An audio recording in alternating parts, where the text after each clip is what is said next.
karena mereka perjalanannya bisa diibaratkan seperti dari antar provinsi. Itu pun berjalan kaki dan tidak jalan kosong.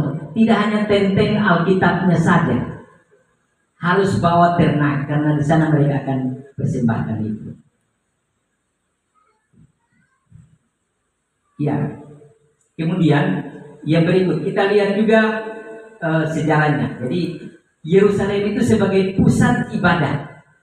Pada zaman pemazmur, ibadah di bait Allah bukan hanya sekadar rutinitas saja, bukan hal yang memang sudah dibiasakan begitu. Tetapi momen atau kesempatan itu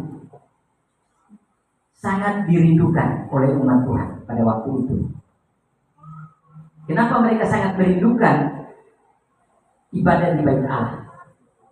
Karena di bait Allah itu mereka bisa menikmati hadirat Tuhan. Dan ini yang membuat mereka merasa bersukacita. Kalau tadi saya kasih gambaran bahwa ada kenyataan orang Kristen datang beribadah tapi tidak merasakan sukacita, karena memang dia tidak berjumpa atau mengalami hadirat Allah di dalam ibadah tersebut. Bukan berarti Allah menyatakan pribadinya secara langsung, tidak. Tapi suasana di dalam ibadah itu menggiring kita, membawa kita untuk merasakan hadirat Tuhan. Baik itu melalui pujian, melalui kesaksian, melalui firman Tuhan, bahkan melalui doa, bahkan melalui kehadiran kita semua. Saya katakan ini karena apa? Ketika saya di Kupang, saya merasa bahwa untuk apa bertemu dengan teman? Ini bertemu dengan teman sesama hamba Tuhan. Dan saya berpikir, oh kami diizinkan Tuhan untuk mengalami situasi yang sulit. Dalam keadaan yang sulit, ada teman saya mengajak saya, ayo kita pergi temui teman kita. Aduh susah, mau isi bensin di motor, uang pas-pasan, belum lagi mau makan di jalan, perjalanannya lumayan jauh. Dan saya bilang kalau begitu kita pakai satu motor saja, pakai motor saya. Kemudian saya singgah ambil teman saya, kami pergi seharian sampai di tempat teman hamba Tuhan juga. Ternyata kesulitannya itu lebih dalam dibanding kesulitan yang saya alami. Tanpa diceritakan, tanpa diungkapkan kepada saya hanya melihat saja. Saya merasa dikuatkan karena apa? Tuhan masih memelihara saya lebih baik daripada dia. Seperti pertemuan kita dalam ibadah ini pun begitu. Kehadiran kita, oh yang dari timur, oh ada pendeta kami dari timur, tapi bukan ini khusus untuk orang timur. Kehadiran saya di sini untuk semua umat Kristen. Jadi itu yang namanya hadirat Tuhan. Kita lihat bahwa perjalanan mereka itu bukan perjalanan yang dekat, perjalanan yang cukup jauh. Saya belum pernah ke Yerusalem, tapi menurut cerita dan sejarah yang dituliskan, memang itu jauh, perjalanan yang melelahkan. Tetapi sukacita yang mereka harapkan untuk menikmatinya ketika berada di bait Allah dan Allah menyatakan hadiratnya, itu mengalahkan segala kelelahan-keletihan yang harus mereka alami. Jadi itu latar belakangnya. Jadi kalau dibanding dengan kondisi kita, memang kita masih lebih baik daripada kondisi mereka pada waktu itu. Ya, mari kita lihat isi khotbahnya. Ada 3 poin yang akan saya sampaikan. Yang pertama, ibadah adalah undangan Allah. Kenapa kita harus beribadah? Kenapa kita harus berkumpul buat tempat ibadah, atur ibadah sedemikian rupa, atur jadwal supaya kita yang namanya umat Kristen berkumpul. Mau hujan mau panas, kita berkumpul untuk beribadah. Karena ini adalah inisiatif Allah untuk mengundang umatnya datang kepadanya, menikmati hadiratnya. Kenapa tidak dilakukan sendiri-sendiri? Dilakukan sendiri-sendiri pun bisa. Tapi seperti yang tadi saya saksikan. Kalau saya melihat diri saya sendiri saja, bagaimana saya bisa merasakan bahwa Tuhan begitu mengasihi saya?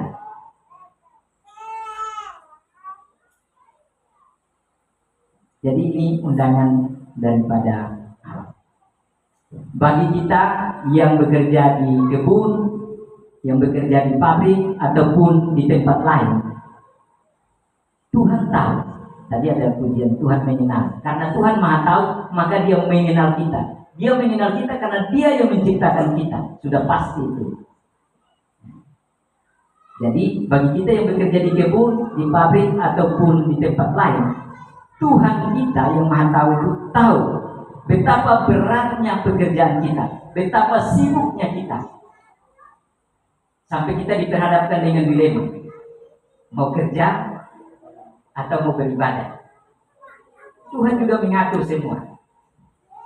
Jadi selalu ada kesempatan yang tersedia untuk kita pakai untuk datang beribadah. Kalau hari Minggu memang jadwalnya untuk kerja, ya kerja. Tetapi itu kan bukan tiap minggu, masih ada lagi.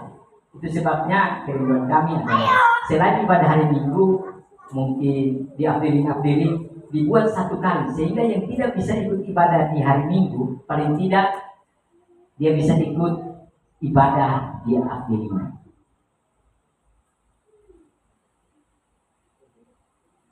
Jadi Tuhan mengundang kita untuk datang beribadah itu.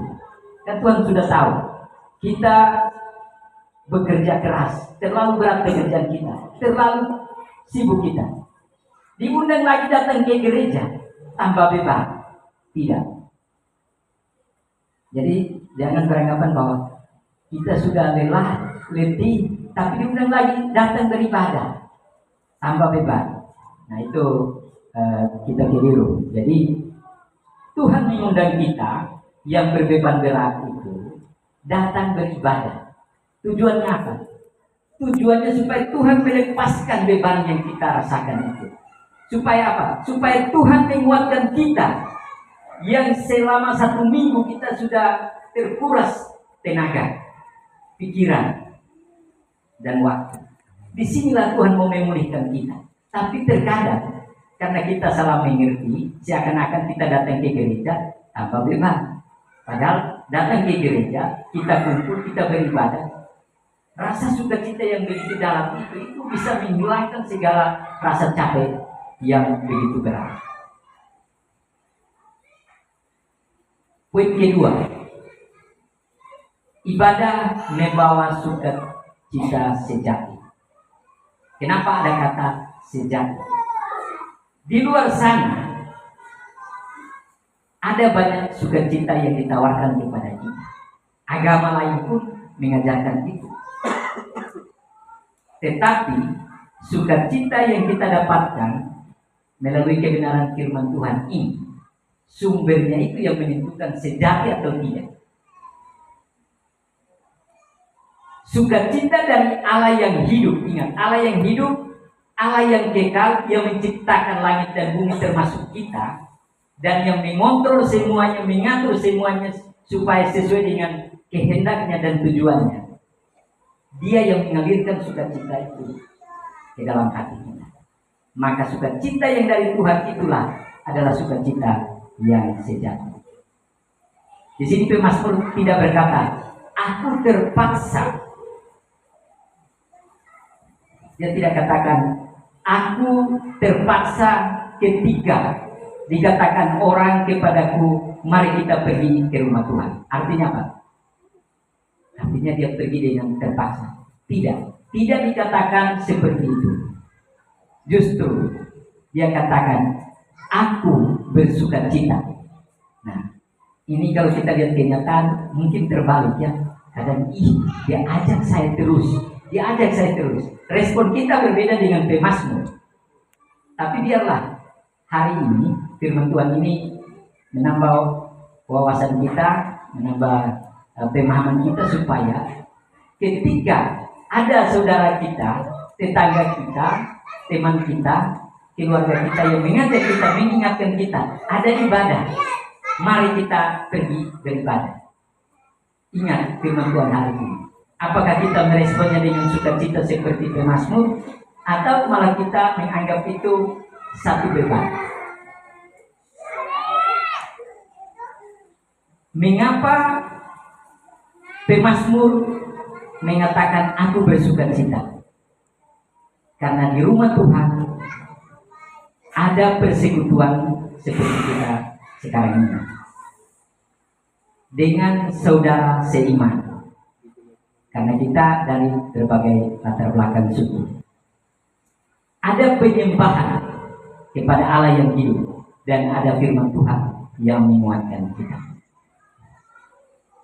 Kadang-kadang kita merasa terlalu lelah untuk datang beribadah setelah 1 minggu bekerja secara rutin dan penuh waktu.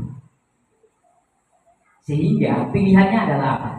Sudah, hari ini saya tidak ibadah, kebetulan saya lagi kurang enak badan, saya tidur saja supaya pulih, karena besok harus bekerja lagi.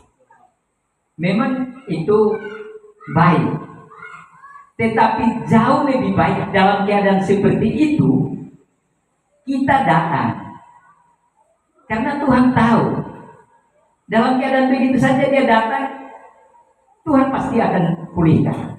Orang yang sakit yang tidak bisa berjalan datang untuk menemui Yesus saja, ada orang yang tangguh dia datang saja, dia pulang dengan berjalan kaki. Karena apa? Tuhan sanggup sembuhkan. Jadi Bapak Ibu dan saudara-saudara yang terkasih Tuhan di dalam Tuhan, kita pun dalam keadaan lelah, dalam keadaan kurang sehat pun, kalau bisa kita datanglah, karena di sini kita berjumpa dengan hadirat Tuhan, dan itu menguatkan kita, itu memulihkan kita. Kalau kita terlalu capek, datanglah. Mungkin pikiran kita sudah terlalu berat pun, datanglah beribadah. Karena dengan mendengarkan pujian, ikut menghayati, mendengarkan firman Tuhan, ikut berdoa, bahkan didoakan, itu akan meringankan beban pikiran dan kelelahan secara fisik. Dan yang ketiga, yang terakhir, ibadah mempererat persaudaraan. Ibadah mempererat persaudaraan. Ya, kalau kita lihat dalam konteks umat Israel, perjalanan menuju Yerusalem dilakukan bersama-sama. Tidak ada yang jalan sendiri. Karena apa? Itu perjalanan dari satu tempat menuju ke Yerusalem itu cukup jauh. Dan mereka harus berjalan bersama-sama. Di dalam berjalan bersama-sama, kondisi fisik pasti tidak sama. Ada yang mungkin berjalan 1-2 kilo sudah lelah. Mungkin ada juga yang berjalan belum separuh perjalanan sudah bersungut-sungut seperti nenek moyang mereka. Tetapi itulah kebersamaan, saling menguatkan satu dengan yang lain.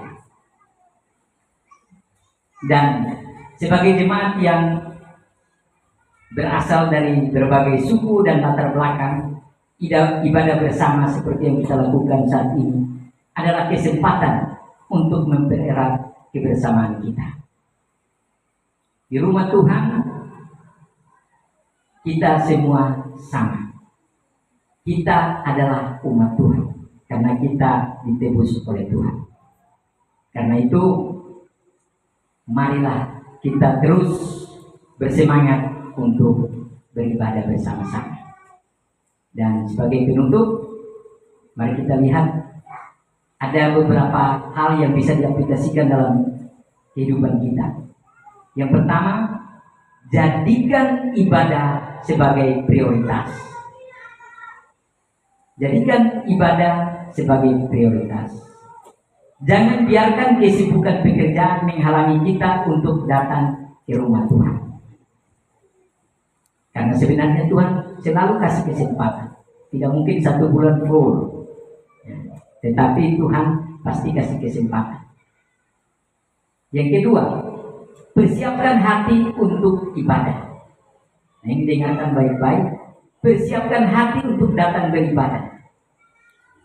Jadi, mulai hari Sabtu sudah perkirakan bahwa besok tidak ada tugas. niatkan baik-baik untuk datang beribadah. Dan mulai malam itu doakan supaya ketika hadir di gereja mengalami sukacita, merasakan hadirat Tuhan. Doakan semua jemaat yang akan hadir juga. Doakan hamba-hamba Tuhan yang melayani juga. Supaya apa? Semua dikontrol oleh Tuhan. Semua berasal daripada Tuhan. Maka kita semua yang ada di dalam ini akan merasakannya, menikmatinya. Dan itulah yang membuat kita merasa diberkati. Yang ketiga, ajak orang lain untuk beribadah. Ajak orang lain untuk beribadah. Pemazmur bersukacita ketika diajak untuk pergi ke rumah Tuhan. Kita juga dipanggil untuk mengajak orang lain. Dalam hal ini keluarga kita, teman kita, ataupun tetangga kita. Untuk apa? Untuk beribadah. Tapi kita juga harus datang. Jangan kita ajak, kita ingatkan dia untuk beribadah, tapi kita sendiri tidak ikut. Nah, itu yang nanti menjadi batu sandungan. Kita tidak ikut mungkin punya alasan, tapi teman kita, keluarga kita itu merasa bahwa dia ajak tapi dia tidak ikut. Saya percaya bahwa di sini Bapak Ibu sudah memahami firman Tuhan ini dan sudah banyak sekali dan berulang-ulang mengaji. Kalaupun selama ini mungkin mendapatkan penolakan, respon yang tidak baik, kurang enak, jangan patah semangat. Karena Bapak Ibu sedang menjalankan tugas daripada Tuhan. Apakah yang kita ajak itu dia mau atau tidak, yang penting kita sudah menjalankan firman Tuhan ini. Kiranya firman Tuhan ini memberkati kita semua. Mari kita berdoa.